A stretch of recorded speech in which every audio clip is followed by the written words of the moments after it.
After 3 months of training with the Peace Corps in Honduras, I was sent out to San Antonio de Copan, which was supposed to be my home for the next 2 years.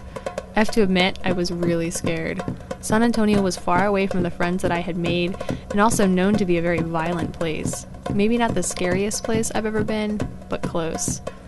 2 weeks later, it was 3 a.m., I was sick and hadn't slept in days, and there were 4 men across from my porch with their truck radio blasting, "I want to know if you've ever seen the rain." I stepped outside and sat on my stoop, thinking that they would have pity on me and turn their music down. And it worked. Or so I thought. One of the guys came over and asked me if I was okay. I told him yes, but that the music was really loud and I was sick and I couldn't sleep, and if he could maybe just turn it down a little bit. He came closer, cupping his ears, and very nicely asked me to repeat myself.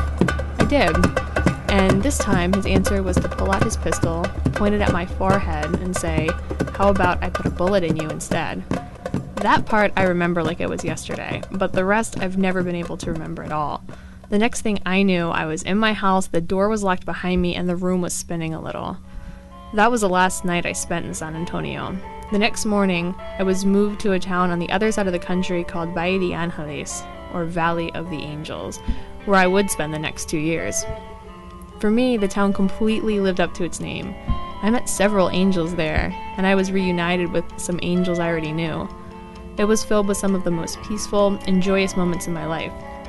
I knew then what a gift Valle was. So I haven't asked anyone to turn their music down since that night, and sometimes I have nightmares about what happened, and seeing the barrel of a gun in a movie will get my heart to race without fail.